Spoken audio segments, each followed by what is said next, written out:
Gentleman writes, if I'm working to take my copywriting career to the next level, does this still apply if my plan isn't to work a 9 to 5 long term? I think that copywriting is a terrible idea, and respectfully, right? Um, it's with love, because if I didn't love you, I would just say, okay, or give you some BS answer. Let me just make sure that everyone is clear on what copywriting is. So I'm just going to do a little search for everybody, and I'm going to explain why that's a terrible idea. What is copywriting, right? And so I'm just going to pop this up. I'm just typing in a simple Google query. I'm going to enlarge this for you. Here we go. Enlarge that for you. What is copywriting? Copywriting is the art and practice of writing persuasive content. Writing persuasive content to promote a product, service, idea, etc. Now, I think we all know that writing as a career is largely dead. Why is that, chat? Why is writing as a career largely dead? It's not future oriented. Give you guys some time. And I always tell you guys, be prepared for the future. Like, you got to be on the next thing. You have to be the bleeding edge today, the cutting edge today, and also be ready for what's going to be popular tomorrow. You run out of game, you're going to run out of money. It's just so simple. AI. You're not going to beat AI. Even if you write better than AI writes so much more cheaply than you. Come on, man. So copywriting is not even, listen, I used to pay a guy to do my thumbnails. True story. I pay him say I send him like $500, right? And he's like, okay, for $500, I'll give you this number of thumbnails. And each time I have a new thumbnail idea, I'll message him, and he has to get the message at some point, and then he has to create it and send it over to me. And if I don't like it, I'll say, change this, change that. And then he'll send over the final product. And, we'll have that back and forth, and I don't get the images instantly. I have to wait for them. But check this out. He's no longer with me, because as soon as AI got good enough to actually duplicate my likeness and image and create the rendering exactly how I like it, and if I don't like it, I can just type in some more words and it recreates it within seconds. He's done. We had a multi-year relationship. You heard me? Multi-year relationship, thousands of dollars exchanged, and he's done like that. That's what you're setting yourself up for, bro. Come on, man. Be serious out here. You better knock it off with that. That copywriting ain't gonna do you no good, my boy. I promise you that. That's a promise. In fact, copywriting isn't almost dead. It's already dead. And let me show you guys something else while we're talking about it. I'm looking at this right here. This is a lawnmower robot. Why am I looking at a lawnmower robot, ladies and saints? Well, I'll tell you why. Because my groundskeepers, I paid them about $35,000 a year for groundskeeping, which is mostly cutting the grass, right? There's other things, trimming my hedges and at the front gate of the property, which is like a 5-acre length, to cut along the gate and make sure the road is clear. And I have a bunch of rose bushes, like a ton, and they're mostly dying. So, but aside from that, it's mostly cutting grass, because I have 62 acres. So that's a lot of grass to cut. And every time I ask these guys to show up, there's a preset rate. And if I ask them to show up, like, for example, when I have the big game conference, I wanted them to come make sure everything is pristine. And coming up, we're going to have Saints Week. And if you haven't gotten your tickets, you better get them, because the price is about to actually increase. And I'm going to release it to the public shortly. So before that, of course, I'm going to have my guys come out and just do a real bang up job, make sure the place is sparkling. But so I pay them approximately $35,000 per annum just to cut grass, essentially.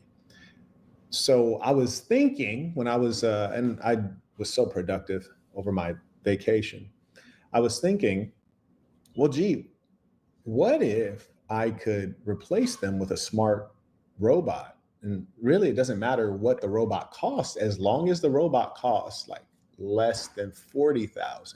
Marquett, I thought you pay them $35,000. Yeah, I do pay them $35,000, but they don't show up anytime I want. They show up when they want, right? Like if I say, hey, I need it by the 17th, they'll show up any day before the 17th, right?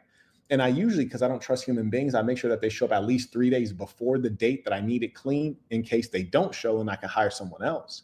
But with the robot, I'm willing to pay more money for the robot because if I need everything to be cleaned on the 18th, I could run the robot on the 17th and it'll be perfectly clean, like the day before, a fresh cut, you know? And I can run the robot anytime I want. I can keep it cut immaculate constantly. And maybe, just maybe, I could go knock on my neighbor's door, like, you know, many acres down the road and say, hey, what are you paying for having your grass cut? They're like, oh, no, I'm paying about 40,000. These people have like actual farms. I have an estate. They have farms. And so they have farms, they have their personal land as well, that their family home is on. So many of them have way more acreage than I do. And so I say, hey, you're paying that amount. Let me cut your grass. No cost. Just tell me what you think. Tell me how you like it. And I just run my robot. Probably cost me like tops $400. Run my robot. And if they like it, I say, okay, well, you're paying your guy $40,000 a year. Give me 12. We call it a day. They'd be happy to give me 12. I don't even need the 12. I might want to let one of my young boys go over there with my robot and take it and run it. Let him make the 12K. Give me 1,000. You know? So I say that to say, no one cares about you. And the market respects that which is needed, efficient. It's efficient, it's reasonable cost, reasonable quality. And I tell you, human beings suck because most of them are like the guy from earlier. They're liars and they're unreliable.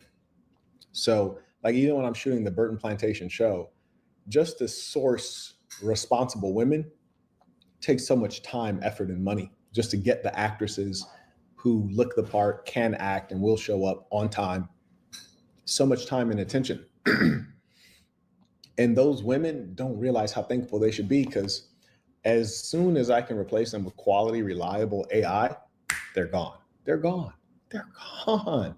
Because I don't have to feed AI. Do you know when I bring my actors and actresses, I got to host a damn buffet for everybody. I got to pay to let these people eat. And they don't follow directions and they might turn on hashtag me to you. AI is not going to hashtag me to you. AI doesn't need to eat food. AI can do everything exactly as you ask for it. Come on, man. You better have some real damn skills, my boy.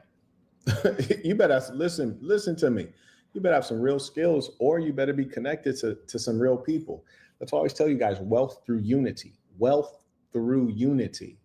That's why this thing of ours is so important, this community and this network. A lot of people made a lot of money just being associated. They saved a lot of money. And the thing is, it's love here. So whereas my current groundskeeper, I would let him go because he's expensive and like he's not a saint. But if he was a saint, I'd probably just keep paying him $34,000, even though I could just buy the robot. You heard me? I'd just pay him the 34 instead of buying the robot because he's a saint. He's a part of my tribe, my community. But if he's not, then like, bro, hit the bricks. Get up out of here. I'll take the robot. You dig? Come on. Come on.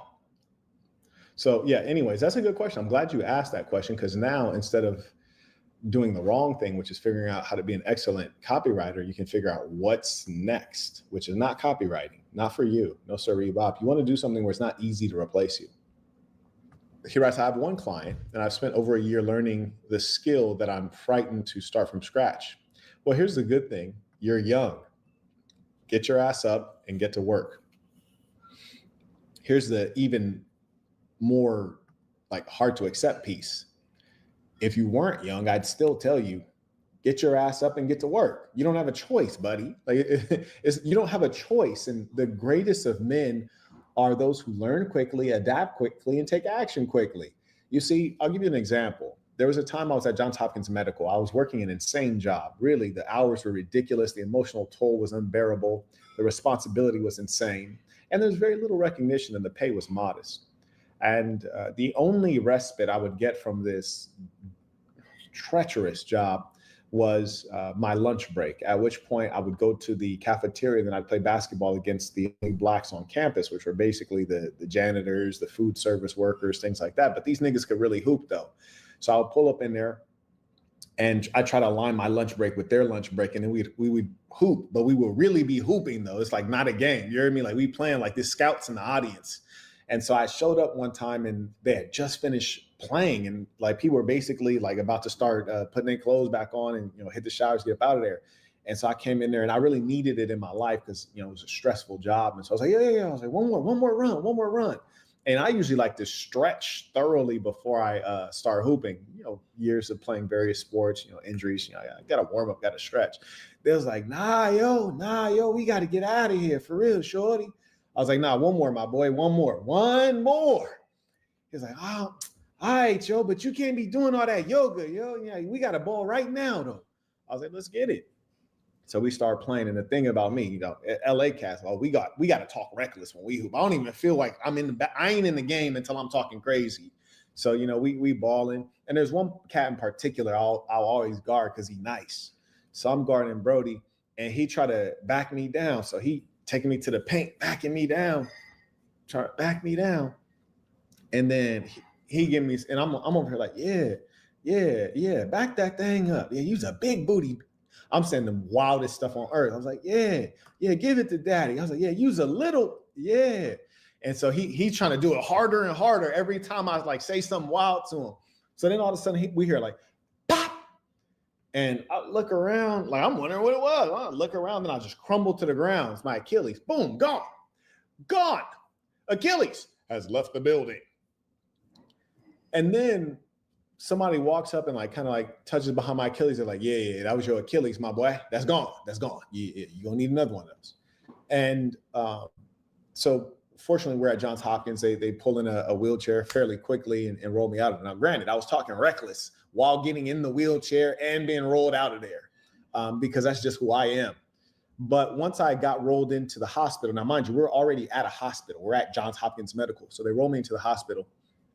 And the physician comes in and he says, look, you basically have three options for this. You can do this, you can do this, you can do this. One of which is like surgery, which is the one people generally try to avoid, either due to fear, cost, etc. They want to BS themselves and do homeopathic medicine or natural remedies and all this other stuff. And so he's like, you have this, and this. He's like, I'm gonna give you a little bit of time to think, and I'll come back in like maybe an hour or so and check on you. I know this is a serious decision. Whoa, I don't need time. Give me the surgery. Let's do it right now. He's like, are you sure? I was like, yes. He's like, wow. He's like, that's what I would recommend. But, people always need time to think. They got to call their mom, call their insurance and do. It's like, no, that's the one. Let's go. And he's like, okay, well, he's like, I know so-and-so. So we can get, any surgeon you want in here like now, like whoever's on staff right now, we can actually do this like now. I was like, let's go. Why do I say that? I say that to say that men do what is necessary with no hesitation and no emotions. You might feel some kind of way, but we don't have time for emotions. When it's time, it's time. Waiting longer isn't going to make you feel better. Waiting longer is not going to make the opportunity better. Waiting usually just causes more issues. So when you say, oh, I already learned this skill, I don't have to learn another one. Like, you're blessed because you're actually young. I don't have to tell you you're young. You're actually young. But even if you weren't young, you'd still have to, get up and find something new. And this is not a recent concept. If you used to be in the newspaper business, now you need a new business. You used to be in the Blockbuster business. You used to sell DVDs or CDs. Now your business is done. You need a new business. That is the nature of change. That's what happens to people when they're not looking at what's next. But I tell you what, if you've been following the ism and really soaking it up, you would have already been asking, well, what's next? What's next? Am I in a future-oriented business? I can't tell you guys how many times I've said, are you in a future-oriented business? Is this a future-oriented business? Come on, somebody testify in the chat. I've done so many business lives and I've always talked about, are you in a future-oriented business or are you in a dying business? Are you bleeding edge? Are you looking at what's next? Come on now.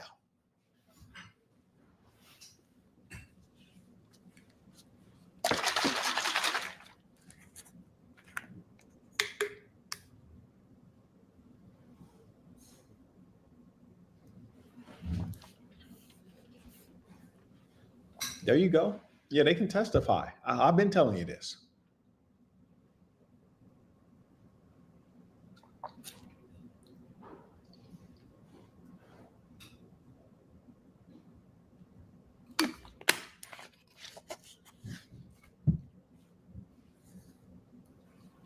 I've been taking care of the flock, man.